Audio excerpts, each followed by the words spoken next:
Assalamualaikum warahmatullahi wabarakatuh. Perkenalkan, nama saya Devita Septianggraini. Halo semuanya, gimana kabarnya? Semoga kalian baik-baik saja ya. Nah, pada kesempatan hari ini, saya ingin membahas tentang mengapa filsafat penting, bagaimana memahami dasar pemikiran dan cabang-cabangnya.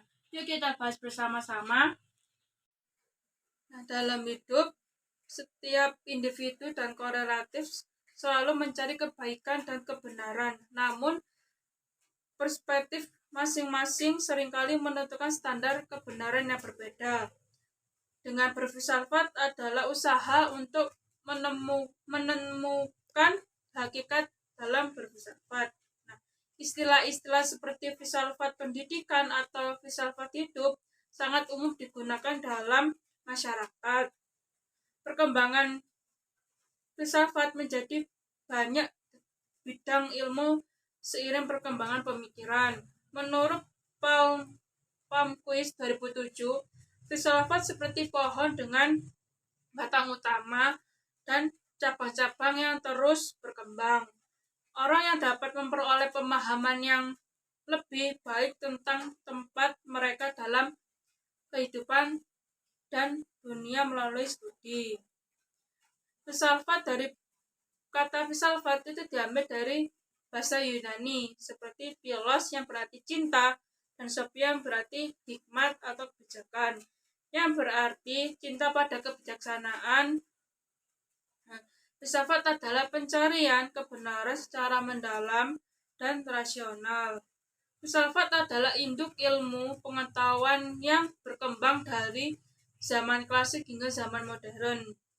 Dalam dunia pendidikan, filsafat sangat berperan penting dalam memahami seperti tujuan, metode, dan nilai dalam pembelajaran. Kini filsafat harus berdampingan dengan ilmu pengetahuan dan agama untuk memastikan kemajuan yang tetap bermakna bagi manusia. Pengertian filsafat beragam sesuai dengan kecenderungan pemikiran masing-masing filsuf. Plato mendefinisikan filsafat sebagai pencarian kebenaran asli, sementara Aristoteles melihatnya sebagai ilmu yang mencakup metafisika, logika, dan etika. Sedangkan menurut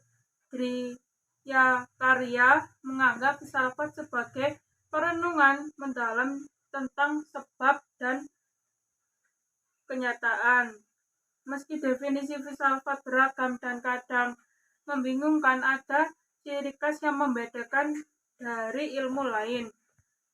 Seperti filsafat bersifat mendalam, menyeluruh, dan mencari hakikat segala sesuatu.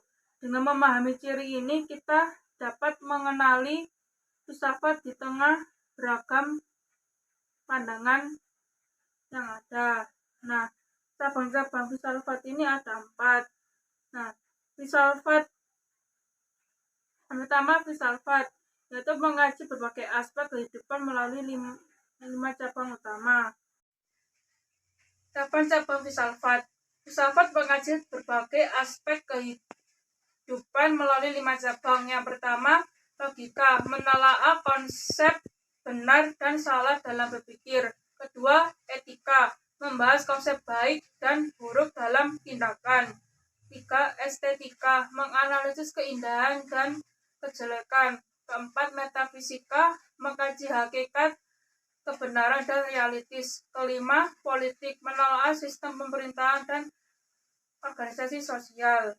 Nah, selain itu, filsafat berkembang menjadi cabang-cabang khusus seperti filsafat ilmu, filsafat epistologi, metodologi, logika, etika, dan estetika yang masing-masing dengan fokus kajian yang lebih spesifik.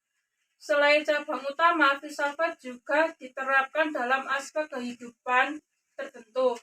Disebut filsafat ilmu khusus, beberapa diantaranya seperti filsafat pendidikan, filsafat hukum, filsafat ilmu, filsafat sejarah, filsafat kebudayaan, filsafat agama, filsafat bahasa, filsafat politik, dan filsafat kesenian. Cabang-cabang ini dapat mengkaji konsep, metode, dan kategori dalam disiplin ilmu tertentu. Dan terima kasih, saya akhiri. Wassalamualaikum warahmatullahi wabarakatuh. Dadah.